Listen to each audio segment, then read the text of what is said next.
Welcome to Crystal and Melissa's instructional video on how to number a report in Microsoft Word. Numbering a multi-page, multi-section report in Microsoft Word can be frustrating and overwhelming. If you do not know the proper procedure, you'll find yourself wanting to throw your computer across the room. Once you know the basics of report numbering in Microsoft Word, you'll be able to number any report with ease. Here we see the final product, a sample report with Roman numerals in one section, circled in red, and Arabic numerals in another section, also circled in red. Let's get started. I highly recommend saving a copy of your report. This will save you any headaches if you encounter a major page numbering disaster along the way. After you have saved a master copy of your report, you will place your cursor at the bottom of the last page of your first section. See figure number 1. Next, you will select the Page Layout tab, seen as number 2. Once on the Page Layout tab, you will select Breaks, seen as number 3.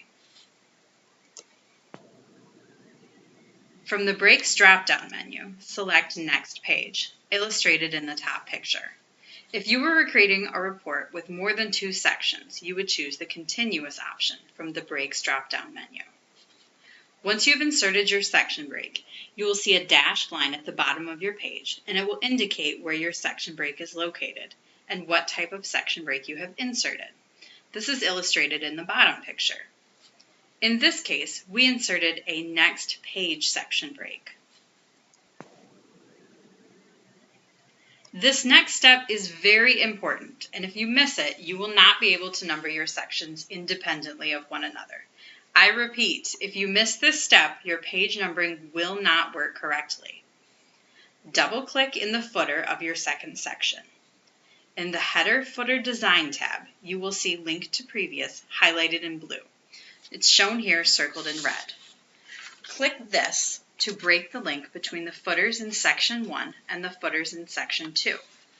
Once you have broken the Link to Previous button will no longer be highlighted. You must repeat this step for the header in the second section also. Before moving on to the next step, double check to make sure the links are broken in the header and the footer of Section 2. It will no longer say Same as Previous. In the Options group of the Header Footer tab, click the Different First Page option. This will place a check mark into the drop box next to Different First Page. This can be seen circled in red here. This tells Word to suppress the page number on the first page of this section.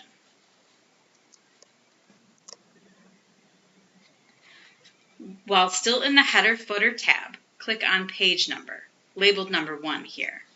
This will display a drop-down menu, labeled number 2 here.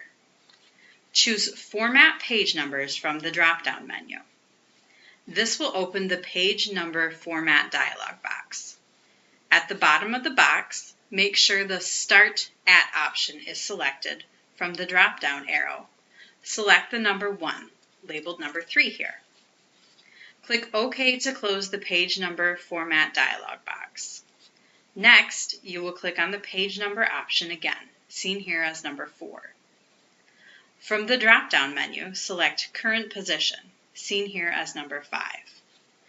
From this drop-down menu, select which type of page numbering you would prefer. Number 6 illustrates plain page numbering. Success! You should have nothing in Section 1 and page number 1 in Section 2. Both of these are circled in red here. If your report includes a table of contents, you will need to update it once you have your page numbers entered. To update the table of contents, right-click and from the Quick Access menu, select Update Field. Select Update Page Numbers Only. Then click OK. This will make sure your table of contents reflects your expertly created page numbers. This concludes your training on how to create report page numbers using Microsoft Word.